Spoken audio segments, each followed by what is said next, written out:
오늘 직무윤리를 할 거예요. 직무윤리 같은 경우는요, 반드시 다 맞추고 가야 돼요. 문제.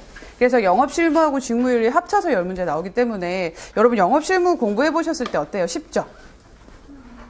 배우셨어요. 기억나셔야 해요. 쉽죠? 어때요? 쉽죠?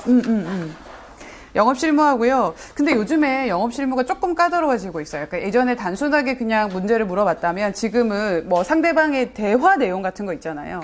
그런 걸 이제 지문으로 삼아서 거기에서 뭐 어떤 내용들을 위반했는가 뭐 이런 식으로 문제 유형이 좀 나오고 있어서 조금은 까다로울 수도 있어요. 그런데 직무윤리도 요즘엔 조금 그래요.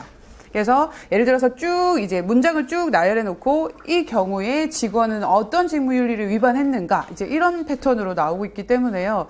조금은 꼼꼼히 봐주셔야 됩니다. 근데 특히 이제 1과목에서 사실 전략 파트로 삼을 수 있는 파트가 어떤 파트가 좀 전략 파트로 삼을 수 있으세요? 펀드 운용 평가는 좀 어려우셨죠? 공부하셨을 때 샤프 비율 구하고 트레이너 비율 구하고 이거. 근데 여러분 그 계산 문제 있잖아요. 단순하면서 한 문제 맞추기 쉬워요. 여러분 뒤쪽에 샤프 비율이랑 트레이너 비율, 젠센 알파 이런 거 구하는 거 있잖아요. 그거 그냥 너무 계산이라고 넘어가지 마세요. 이 과목에서도 어차피 계산 문제 많이 스킵하실 예정이시잖아요. 그러면 풀 계산 문제가 없어요. 그래서 젠센 알파랑 그런 계산 문제는 한 문제는 꼭 맞추신다 생각하시고 좀 준비하시고요. 자, 그러면 직무윤리 들어가겠습니다. 오늘 드디어 마지막 강의예요. 그죠? 18일이 벌써 다 가버렸네요. 오늘 끝나면 이제 4, 5일 후에 이제 시험이 있으니까. 자, 그러면 직무윤리 같은요, 학습 전략은요, 제가 단 하나. 무조건 꼼꼼히 봐야 합니다. 꼼꼼히 뭘 보냐? 지문을 읽는 연습, 하셔야 합니다. 그리고 제가 분명히 일요일에 공부하시는 방법 알려드렸죠. 무조건 하루에 조금이라도 시간을 할애해서 어떤 과목 봐야 된다고 했나요? 1과목 반드시 봐야 되고 본인이 약한 과목 2과목 그리고 3과목 그렇게 번갈아 가면서 세트로 이렇게 하셔서 정리하셔야 되고요. 자, 그러면 직무윤리 파트 보도록 할게요. 자, 페이지 318페이지입니다. 1장 한번 보실게요. 전체적으로 제가 쫙 한번 훑어드리고 보도록 하겠습니다. 실제로 여러분 이런 사실 직무윤리 자체가 도덕이잖아요. 도덕이 어려워요, 쉬워요? 공부해 보시면 어려워요. 생각보다 그렇게 쉽지는 않아요, 실제는요. 그래서 보시면 318페이지 전체적인 일반적인 내용 살펴보실 거고요. 그래서 쭉 한번 보실게요. 뭐 중요성이라든지 그리고 특히 펀드니까 금융산업에 종사하는 사람들이 직무윤리를 왜 잘 지켜야 되는지 그런 부분들이 쭉 나열돼서 나옵니다. 이 부분은 어려운 거 없고 그다지 중요하지 않습니다. 그런데 2장 가보시면 2장이 322페이지 있어요. 죄송해요. 페이지 다르죠. 제가 파생책 가지고 있거든요. 그래서 페이지 하지 말고 그냥 장으로 제가 언급을 할게요. 2장 가보실까요? 직무윤리 강령, 총칙 찾으셨죠? 찾으셨어요? 2장 찾으셨어요? 페이지 좀 알려주세요. 2장 몇 페이지 펴시면 될까요? 58. 네, 58쪽. 네. 죄송해요. 자, 2장 같은 경우는요, 전체적인 일반적인 내용을 배웠다면, 이제 2장 직무윤리 강령이란 말자체가요, 이 큰 틀을 가지고 이제 세부적인 규칙 하기 전에 큰 틀을 짜는 내용이라 보시면 됩니다. 그러면 사실 도덕이나 규칙은 큰 틀이 중요한 게 아니죠. 어떻게 했을 때 제재를 하고, 어떻게 했을 때 안 된다라고 하는 일반적인 세부 규칙을 잘 봐야 돼서 가장 중요한 건 3장입니다. 3장 넘겨보실게요. 3장은 직무윤리 기준 각칙입니다. 가장 중요하고 가장 시험에 많이 나오는 부분이어서 혹시 여러분 나중에 시간이 좀 부족하시다면 3장을 좀 중점적으로 시험에 가고 봐주시면 됩니다. 그렇죠? 그래서 3장 꼼꼼히 봐주셔야 되겠고요. 3장 보시면 제일 중요한 건 직무윤리 같은 경우는요. 고객을 위한 어떤 나의 약속인 거잖아요. 그래서 첫 번째 기준 자체가 고객에 대한 의무사항이 나와요. 그리고 페이지 넘겨보시면 쭉 나오시죠. 뒤쪽에 한 몇 페이지 3, 4장 넘겨보시면요. 자본시장에 대한 의무 내용이 나와요. 제목을 쫙 봐주세요. 크게 좀 체크를 해주시고요. 그리고 세 번째가 소속 회사에 대한 의무사항이 나와요. 소속 회사. 맞죠? 그렇게 되면 3장이 마무리가 됩니다. 그리고 나서 이제 직무유리 전체 배웠고 어떻게 하면 안 되는지도 다 배웠으면 그렇게 만약에 위반했을 때 어떻게 혼을 낼 것인지 제재에 관련된 내용들이 마지막 4장에 다뤄져 있습니다. 그래서 준수 절차 위반 시 제재 내용입니다. 뭐 심할서를 쓴다든지 아니면 감봉을 한다든지 그렇죠? 그래서 이런 부분들이 나오니까요. 가장 중요하게 봐주셔야 될 거는 3장입니다. 그래서 이 부분도 마찬가지로 밑에 해설을 본 내용이라고 생각하시고 봐두시고요. 그리고 해설 내용 보고 위에 본문 보고 내용 보고 뭐 문제 보고 이렇게 보도록 하겠습니다. 자, 그러면 1장 살펴보실게요.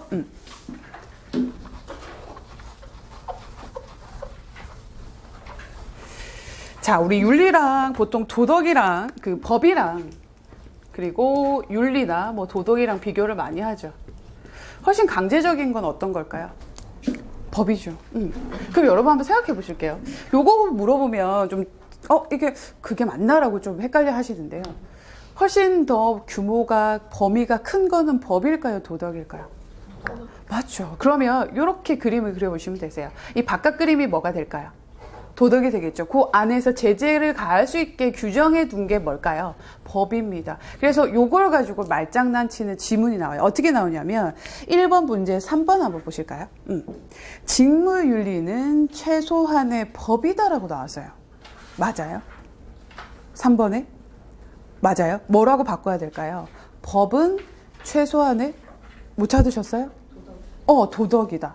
제가 파생책을 가지고 온 이유는요. 파생 직무윤리랑 여기 직무윤리랑 내용이 똑같기 때문에 얘를 갖고 왔겠죠. 수업을 예를 많이 했었거든요.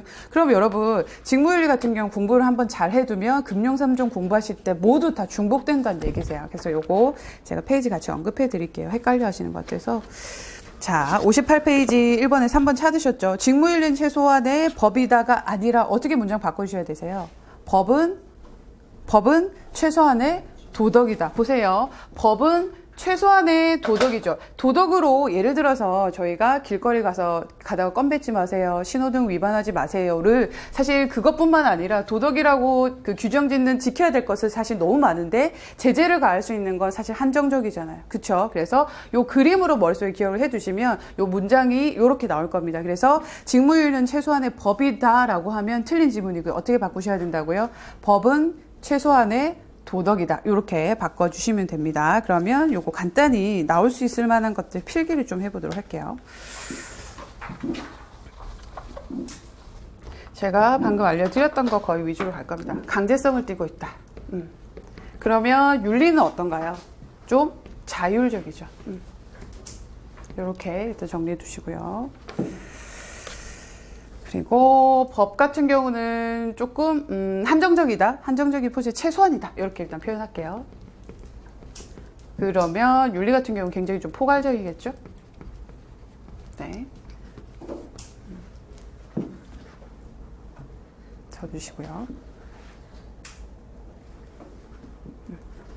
제재 수단이 훨씬 강력한 건 뭘까요? 법일까요? 윤리일까요? 법이겠죠. 그래서 제재 수단이 강력하다, 있다. 그런데 사실 윤리나 도덕을 지키지 않는다고 해서 삶을 살아가는데 큰 문제는 없어요. 그래서 제재 수단 자체는 조금 미흡하다라고 봐주시면 되겠습니다. 그래서 이 두 개의 차이점을 묻는 문제가 나오진 않아요. 그런데 지문 속에 윤리는 이러이러한 특징을 가지고 지문을 만들어냅니다. 그래서 이 특징만 좀 기억해 두시면 되세요. 이렇게 적어 두시고요.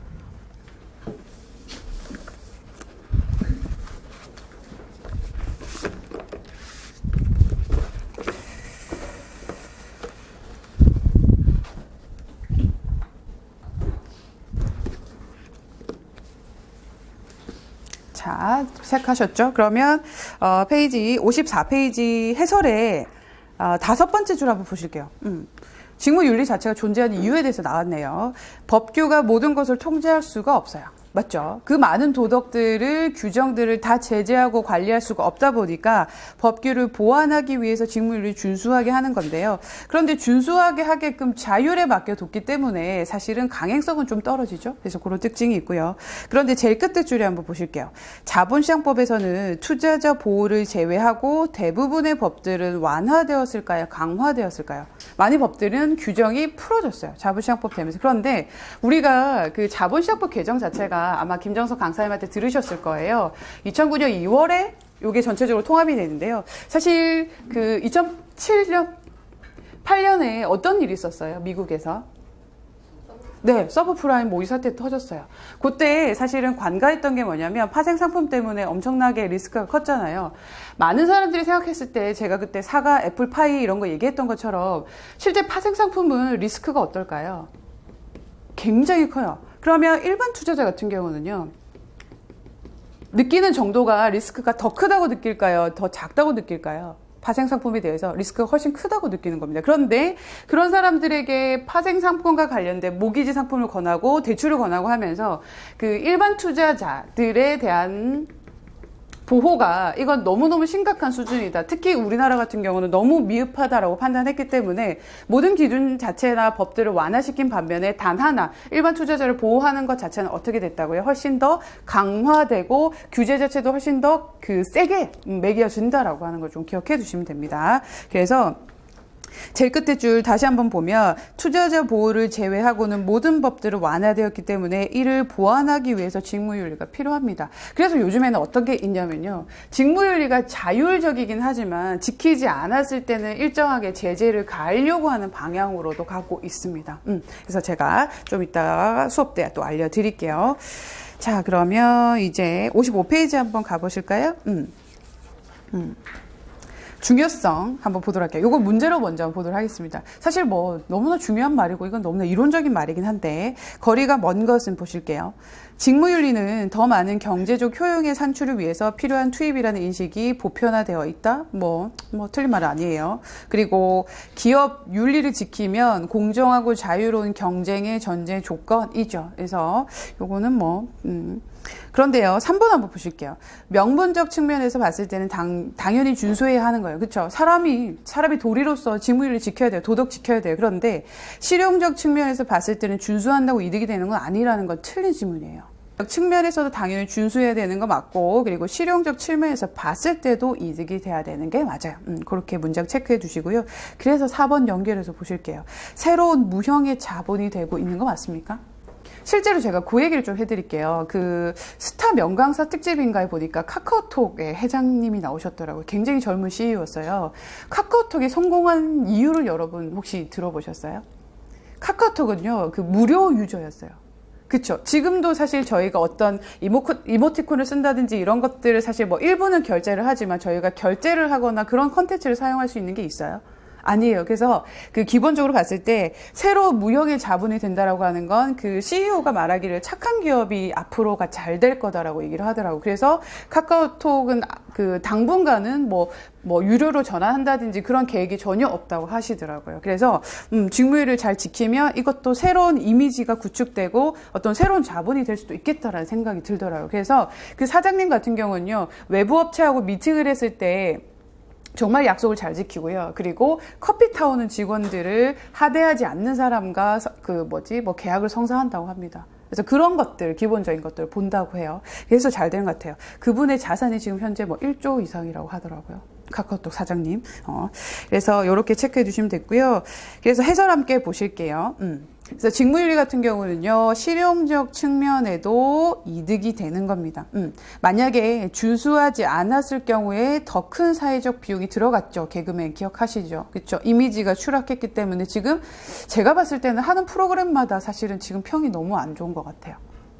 보시나요? 하는 프로그램? 아예 안 보여. 저도 이제는 막 소리 지고 이런 게 같은 경상도 사투리 쓰고 이러니까 그래도 유재석이랑 스타일이 달라서 괜찮다라고 생각했는데 이제 그렇게 이미지가 한번 바뀌고 나니까 저 돈 벌어가지고 세금 안 내고 고기 사 먹었나 뭐 이런 생각이 드는 거죠. 이제 얼굴 보면. 그래서 그렇게 체크해 두시면 되겠고요. 자, 그리고 특히 이제 두 번째 줄부터는요. 암기하지 마시고요. 저랑 한 번만 읽어보시고 넘어가시면 됩니다. 지금은 복잡한 시스템 사회이기 때문에요. 고도의 정보와 기술 시스템이 잘못 사용될 경우 엄청난 재난이 올 수 있고요. 특히 최근에는 기업 윤리 너무너무 중요하게 보고 있습니다. 실제로 지금 취업 준비하시는 분들도 계시죠. 최근에 국민은행 같은 경우는요. 자격증 스펙을 보는 대신 인문학적 소양을 보겠다라고 명시를 했어요. 그래서 이런 부분들도 아무래도 그런 것들이 조금 이제는 변화가 좀 일어나고 있다고 생각이 들고요. 자, 그리고 세 번째. 개인과 조직이 살아남기 위한 정당성 요소에 관련된 문제는 아직까지 시험 문제 나온 적이 없어요. 그런데 아직까지 나오지 않았기 때문에 나올 확률이 있다고 봅니다. 그래서 3번 보시면 밑에 한번 해설 보실까요? 효율, 효과성을 논하는 거 어떤 실질적인 이득이나 그것을 실리라고 하죠. 어떤 전략 그리고 생산성 등을 보는데요. 그런데 제일 끝에 해설해 보실까요?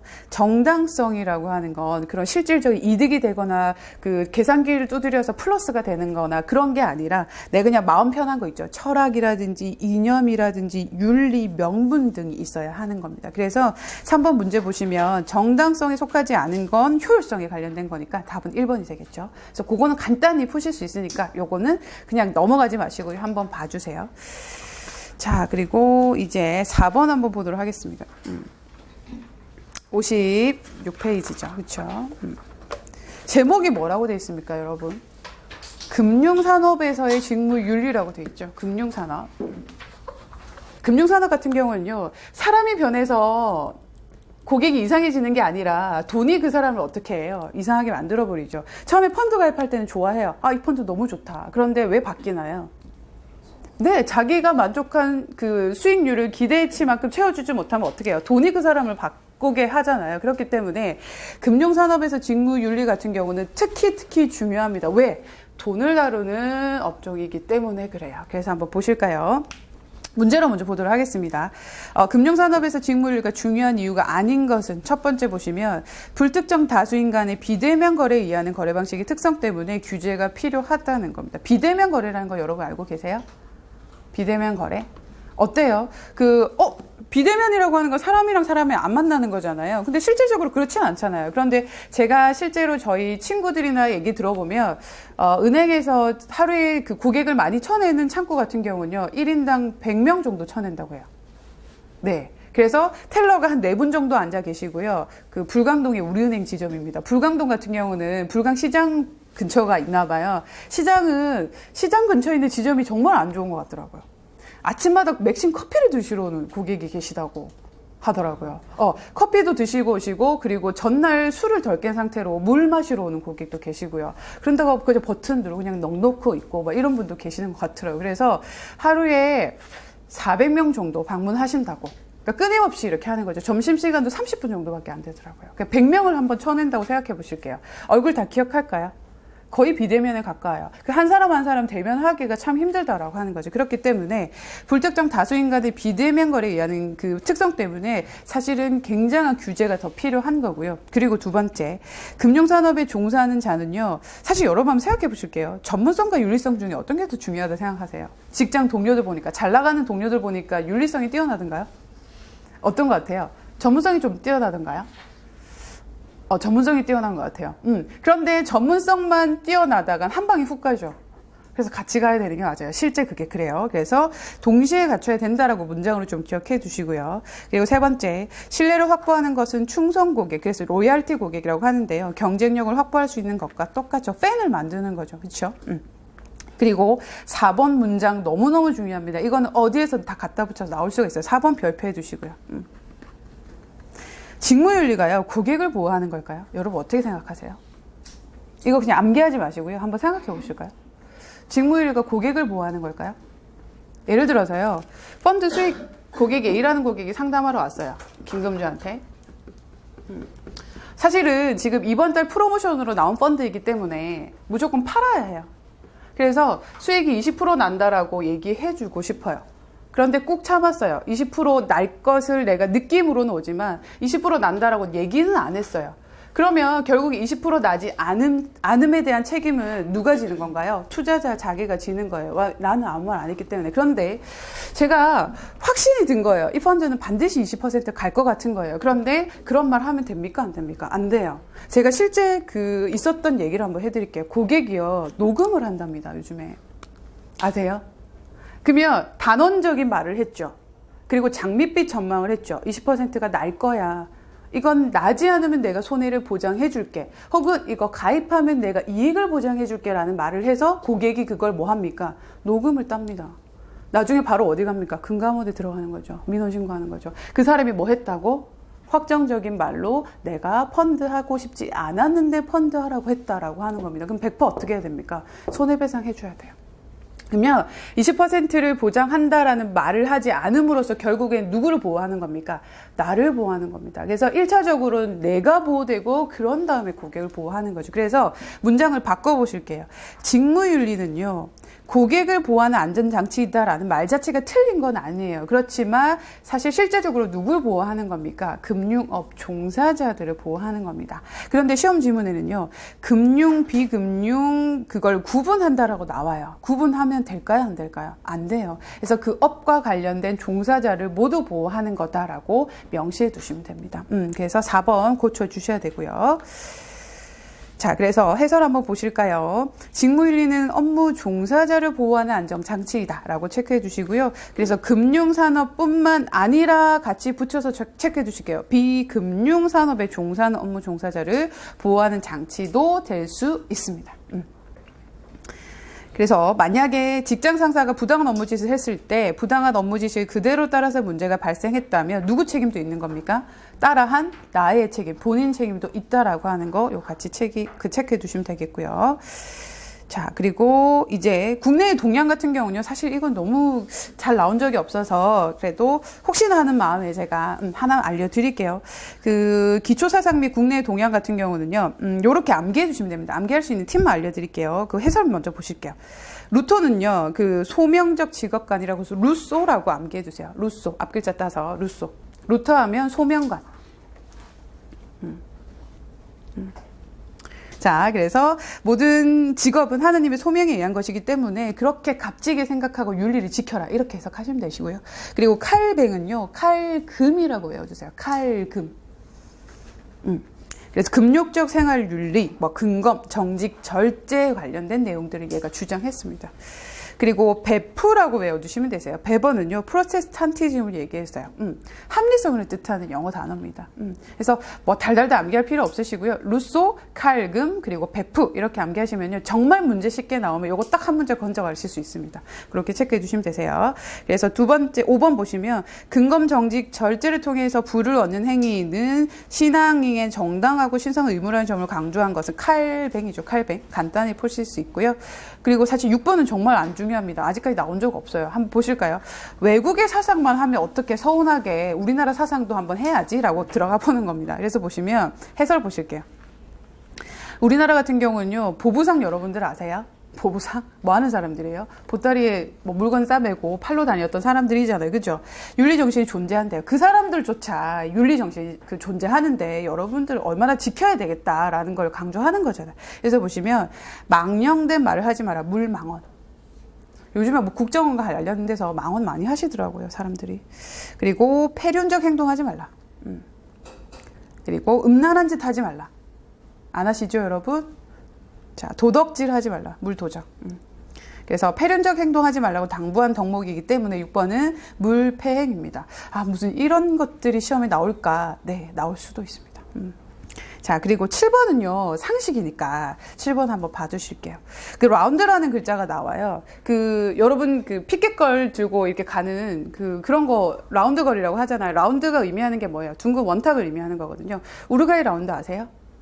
들어보셨어요? 우루과이 라운드? 우루과이 라운드. 모르세요? WTO. 우루과이 라운드. 예전에 무역 협상하던 원탁 테이블을 의미해요. 한 나라의 수장들이 앉아서 회의를 하던 원탁 테이블을 라운드라는 그게 어원이 나온 거예요. 그래서 보시면 ER도 에틱 라운드예요. 에틱. 에틱이라고 하는 게 뭔가요? 에틱. 에틱이 뭔가요? 네, 윤리입니다. 그러면 원탁에 둘러놓고 여러 나라들이 있겠죠. 만약에 지키지 않는다, 엉망이다 라고 하는 애들 어떻게 할까요? 원탁 테이블에서 어떻게 해버리면 될까요? 빼버리면 돼요.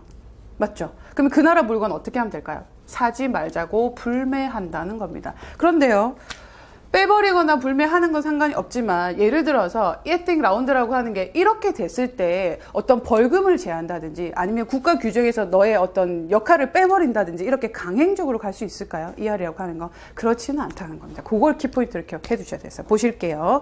뉴 라운드를 통한 국제 무역 규제는요, 밑에 해설 보실게요. 환경 문제와 그리고 무역, 노동 문제, 기술 문제와 기업과 그리고 마지막 ER 에틱 라운드라는 게 있습니다. 그래서요, 가장 중요한 문장 체크해 두실게요. 두 줄 더 내려와 보실까요? 에틱 라운드라는 건 강행 규정입니까? 아닙니까? 아닙니다. 그걸 잘 기억해 두셔야 됩니다. 그래서 강제 규정은 아니지만 가입한 국가들끼리만 거래를 하겠다라고 하는 거기 때문에 만약에 네가 나는 싫어, 나는 그냥 내 마음대로 할 건데 라고 한다고 해서 강제적인 어떤 강요할 수는 없다라고 하는 거죠. 근데 보시면 비가입했을 때는요, 불이익이 생길 수는 있겠네요. 강제사항은 절대 아닙니다. 그리고 TI라고 하는 게 또 있어요. 윤리 경영이 국내적 환경을 보면 윤리 경영이 점차 확산되고 있어요. 점차적으로 그래요. 지금 전 세계적인 기업 트렌드가 그렇죠. 그래서 국제 투명성 기구라는 게 있어요. 그래서 TI라고 하는 건 상식적으로 용어만 좀 기억해 두시면 되겠고요. 그래서 TI 같은 경우는요, 매년 부패 인식 지수를 발표합니다. 그런데 여기서 하나만 더 기억해 두실게요. 여러분 조금만 힘내세요. 정부 공공 부분에 관련한 부패 지수만 돼요. 근데 시험 질문에는요, 정부와 일반 기업 모두 다 관련된 부패 지수를 발표한다라고 나오니까 그거 유념해서 봐두시면 됩니다. 그거 딱 하나 기억해 주시면 되세요.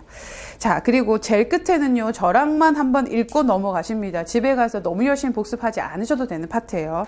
보실게요. 윤리 경영을 하고 싶어요. 난 사장이에요. 그리고 직무윤리도 잘 지키고 싶어요. 그런데 못 지키게 하는 이유들이 쫙 나와 있네요. 적들이라고 하는 게 그 말입니다. 자, 어떤 것 때문에? 첫 번째, 욕심이죠. 안 지키면 더 빨리 갈 수 있을 것 같고 더 크게 한탕할 수 있을 것 같잖아요. 그리고 두 번째, 단기 실적주의. 사실 회사 치고 너는 역량이 이러니까 1년 정도 네가 역량을 발휘할 수 있게 시간을 줄게라는 회사가 있나요? 저희 같은 경우는요, 제가 입사했을 때 PPT 이런 거 잘 못했거든요. 근데 다음날 발표를 해야 되니까 없던 PPT 실력이 나오더라고요. 그런 거 있잖아요. 엑셀도 전혀 잘 못했는데 다음날 뭔가 PT를 해야 되니까 없던 엑셀 실력이 막 나오더라고요. 밤새다 보니까. 그래서 단기 실적주의, 그리고 옳고 그름에 대한 어떤 독단적인 판단, 그리고 모럴 해저드라고 하는 거, 도덕적 해이를 영어로 표현한 거죠. 그치, 뭐 나 하나 안 지킨다고 뭐 괜찮겠지. 그래서 모럴 해저드가 사실은 서브 프라임이나 이런 것들을 가지고 왔죠. 그리고 조급주의, 그리고 가치 부족, 윤리교육 및 인식 부족. 여긴 지금 현재 특성화고 학생 없으시죠? 지금 특성화 고등학교에서는 도덕 수업이 없어요. 저희 때만 하더라도 도덕 선생님, 한자 선생님 제일 무서웠잖아요. 안 그래요? 도덕 선생님하고 한자 선생님은 그렇게 때려.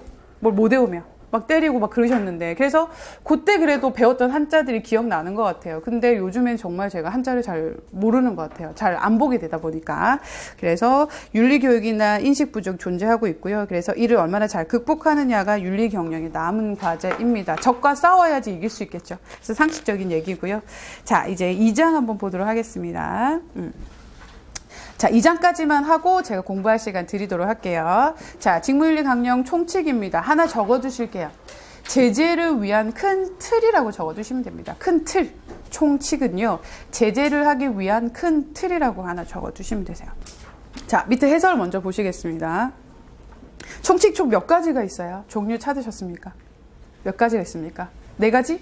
5가지? 4가지? 3가지? 5가지? 5가지. 자, 첫 번째 보실게요. 신의성실 의무 가장 중요합니다. 그래서 시험 문제는요, 이렇게 나와요. 모든 윤리 기준의 뿌리 및 뿌리다. 해석상의 기준이나 지침이 되어주는 것은 하면 신의성실이라는 걸 보셔야 돼요. 그런데요, 재밌는 게 있어요. 신의성실 의무잖아요. 그래서 암기해 두실 때 요즘에 진짜 사나이도 그렇고, 진짜 사나이 실제로 군대 가 있는 사람은 무슨 의무 때문에 군대를 가는 거예요? 국방의 의무죠. 그리고 저는 열심히 돈을 벌면 연말에 뭘 내야 돼요? 세금을 내야 되죠. 그리고 고등학생들은 교육을 받아야 돼. 의무가 있고요. 항상 의무라는 게 따라 붙으면 의무사항을 잘 이행하지 못했을 때 뭐가 같이 따라 붙어요? 제재라든지 어떤 수단이나, 아니, 제재라든지 아니면 어떤 그런 것들이 따라 붙죠. 그래서 보시면 윤리적 의무에서 끝나는 게 아니라 뭐가 딱 붙었어요? 법적 책임이라는 게 붙었어요. 그걸 같이 기억해 두셔야 돼요. 그래서 직무윤리 강령의 으뜸이다, 뿌리이다, 그냥 다 무조건 신의 성실 의무입니다. 그리고 두 번째, 전문지식 배양 의무사항입니다. 그래서 열심히 항상 공부해야 되죠. 그래서 여러분 지금 공부하시는 거잖아요. 그죠? 이론과 실무 능력 모두 구비해야 되고요. 공정성 유지입니다. 공정성이라고 하는 건 예를 들어서 진짜 대박날 펀드가 있어요. 사모펀드가. 그러면 48명이 모였어요. 몇 자리가 남았어요? 한 자리 남았어요. 고객이 왔어요. 이 펀드 하고 싶다고. 근데 제일 친한 친구한테도 얘기를 이미 해둔 거예요. 여러분은 누구한테 추천해 주시겠어요? 고객한테요? 누구한테 추천해 주실래요? 예를 들어서. 이거 참 힘들겠죠? 맞죠? 동시에 만약에 이런 일이 생긴다면 사실 진짜 좋은 거는 더 사랑하는 사람하고 좋은 사람하고 나누고 싶잖아요. 고객한테 사실 알려주기 싫어요. JS 고객 같은 경우 특히 그렇죠. 그렇다면 공정성이라고 하는 것은요. 내가 생각했을 때 의리나 이런 것들이 항상 앞서가는 겁니다. 예를 중요하게 생각하면 안 돼요. 그래서 보시면 문장이 어떻게 나오냐면요. 인간관계와 의리에 우선하는 것이 공정성이라는 문장이 나옵니다. 그래서 항상 사람들과의 인간관계나 어떤 그 사람과의 약속, 의리보다는 공정성 훨씬 중요하게 객관적으로 봐야 된다라고 하는 거고요. 그래서 보시면 공정성, 독립성, 객관성을 갖춰야 된다라고 나오는 거. 그리고 제가 봤을 때 이 파트에서는요, 좀 잘 나올 만한 것들이 법규 준수 의무입니다. 요거 같이 세부적인 내용 보실게요. 자, 예를 들어서요, 법규를 준수하는 데 있어서요, 첫 번째, 보수. 300만 원 받는 사람은 잘 지켜야 되고, 난 월급 받아봤자 100만 원인데 안 지켜도 될까요? 보수 여부 상관 있을까요? 상관없어요. 무조건 지켜야 돼요. 그리고 계약 여부. 난 무기계약직이고, 난 정규직 아닌데, 비정규직인데, 안 지켜도 될까요? 지켜야 돼요. 그쵸? 그리고 세 번째, 인지 여부입니다. 제가 신호등 건넜어요. 무단횡단했어요. 경찰 아저씨한테 미친 척 하면서 제가 몰랐어요. 이렇게 하면 될까요? 안 될까요? 안 돼요. 인지 여부는 그거예요. 제가요, 몰랐어요. 이렇게 하면 안 돼요. 그리고 제가 말씀드렸던 거 구체적으로 임시직이든 상용직이든 상관없어요. 그리고 무조건 지켜야 된다는 거 체크해 두시게. 그런데 이렇게 나오겠죠. 보수 여부, 계약 여부, 인지 여부는 상관없지만 비정규직이나 임시직 같은 경우는 지키지 않아도 무방하다라고 나오면 틀린 질문입니다. 무조건 다 지켜야 돼요. 그렇게 좀 꼼꼼히 봐주셔야 되고요. 법규를 어겼을 때 처벌을 받게 돼요. 실제로 뭐 제조물 보호법 같은 경우 그렇지만 요즘에 과자나 어떤 물건 하나만 사더라도 겉에 뭐가 있어요. 만든 사람의 이름이 실명이 공개되는 거잖아요. 그렇죠? 그런 것처럼 그 소속 회사 등의 지도 지원 의무 같은 경우는요. 사용자 책임이라는 게 있습니다. 그래서 구성원이 잘못하면 위에 직급이 높은 사람들 그리고 전체 회사가 책임을 지는 거죠. 그렇게 체크해 주시고요. 구상권 행사라는 게 뭔지 들어보셨습니까? 구상권? 들어보셨어요? 사실 가장 치사한 건데 구상권 아시죠? 예를 들어서 직원이 그 사고를 쳤어요. 그러면 고객 보는 앞에서 어떻게 합니까? 수습을 해줘요. 그리고 나서 월급에서 어떻게 하는 겁니까? 차압하는 거죠. 그래서 구상권이라고 하는 거 실제로 해결을 해주고 뒤에서 나한테 너는 회사에 이러이러한 손해를 끼쳤으니까 나한테 매달 얼마만큼의 손해배상을 해라. 아니면 손해배상할 돈이 없으면 월급에서 일부를 떼고 나머지를 주겠다라고 하는 것들을 구상권이라고 합니다. 그래서 그거 체크해 주시면 되겠고요. 직원에게 청구하죠. 구상권은. 그렇죠? 자, 그러면 위의 내용 한번 보도록 할까요? 직무윤리 강령에서 보시면 큰 틀이 강령이고요. 그리고 기준 자체는 다음 3장에서 하실 내용은 세부적인 내용을 다룬 겁니다. 그리고 직무윤리 준수라고 하는 건 관련 업종 종사자 간에 경쟁 관계에 있지만 서로 협력하는 상호 협종 의무를 강조하고 있다는 거. 제가 실제 사례예요. 그 전세자금 대출 때문에 전세자금 대출 상담을 하는 은행을 3군데 갔었어요. 그래서 한 군데에서 상담을 받고 한 군데 다른 데를 갔더니 제가 실명 공개하지 않을게요. 촬영 중이어서 갔더니 이렇게 얘기를 하는 겁니다. 대뜸 그쪽 은행 직원은 그렇게 얘기를 했어요. 뭘 모르네. 이렇게 얘기를 하더라고요. 그러면 제가 지금 상담받고 있는 그 상담해주는 예를 들어서 어떤 은행 대리다. 굉장히 이 사람 되게 똑똑하고 능력 있다고 생각할까요? 같은 그래도 일하는 업종 종사자 사람들은 왜 그렇게 얘기할까라고 생각할까요? 여러분 어떻게 생각하세요?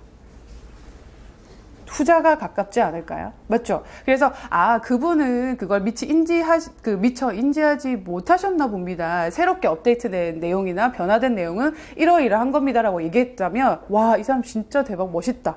능력 있다고 생각했을 텐데 딱 디스를 하는 거예요. 그것도 모르면서 거기 앉아있냐고 그렇게 얘기를 하셔가지고 사실 좀 놀래긴 했거든요. 그래서 기본적으로 이건 시험에 나오는 건 아니지만 업무 종사자, 금융 업무 종사자 같은 경우는요. 특히 고객들 같은 경우 요즘은 너무 영악해서 사실 우리보다 창구에 앉아있는 직원들보다 사실 더 많이 알고 가요. 그렇기 때문에 정말 조심해야 돼요. 여러분께서 디스를 하시거나 그런 부분은 좀 조심스러워야 돼요. 그래서 경쟁 관계에 있지만 서로 협력하는 상호입주 의무를 좀 다해야겠다라고 하는 거.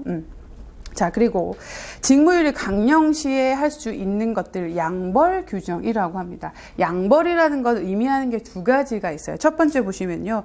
행위한 사람과 잘못한 사람과 또 누구를 벌할 수 있는 겁니까? 책임을 진 회사도 같이 벌할 수 있는 것도 의미하고요. 두 번째, 민사와 형사를 동시에 부과 가능합니다. 민형사 차이점 아시죠? 대략적으로 그쵸? 벌금만 매길 수도 있고 뭐 할 수도 있습니까? 깜빵 갈 수도 있는 거잖아요. 그 두 개를 다 동시에 규정할 수 있는 것들을 말합니다. 그래서 그거를 체크해 두시고요. 문제 한번 보실게요. 1번 직무윤리 강령에 대한 설명 틀린 것을 한번 보실까요? 신의성실은 단순히 윤리적 의무에 그치지 않고 그렇죠. 법적 의무로 승화되었습니다. 왜? 제재를 가할 수 있기 때문이죠. 법적 책임이 있고. 그리고 두 번째 나오네요. 윤리 기준이나 법률을 숙지하고 준수하기 위해서 노력해야 된다. 아름다운 말이야. 다 맞아요. 그런데 법규를 어겼는데 인지하지 못하다라고 했다면 책임까지 묻지 않을까요? 몰랐어요. 이거 통해요? 안 통해요. 그죠? 그리고 세 번째, 불완전 판매라고 하는 건 어떤 거죠? 설명 의무를 다하지 못한다든지 어떤 단언하는 말을 했다든지 장밋빛 전망으로 구슬렸다든지 그런 것들이거든요. 그래서 불완전 판매를 했다면 그런 것도 돼요. 사인을 다 받아야 되는데 몇 자리 딱 빠뜨리는 거죠. 그렇죠. 그런 것들도 사실 불완전 판매예요. 그래서 해당 직원도 책임을 지고 그게 사용자 책임이라고 설명드렸고요. 그리고 해당 직원을 고용한 회사도 사용자 책임을 지게 된다라고 하는 거 설명드렸던 부분입니다. 그리고 4번 객관성 유지해야 되고요. 인간관계와 의리보다 항상 공정성을 중요하게 봐두셔야 된다라고 하는 거. 그리고 이번 문제 같은 경우는요, 정말 간단하게 풀 수 있죠. 직무윤리 강령가 거리가 먼 것은 하며 공정성, 소속회사 지도 지원 의무, 전문 지식이 있어요. 이해상충은 없던 내용이에요. 그래서 진짜 이 파트에서 간단하게 문제가 나온다면 그냥 단순하게 직무윤리 강령에 해당되는 내용이 아닌 것은 이렇게 딱 한 문제 나올 수 있어요. 심플하게. 그래서 제목이라도 일단 좀 다 정리를 해둘게요. 나머지 부분들은 그렇게 까다로운 내용은 없으셔서 간단히 보실 수 있을 거고요. 자, 그러면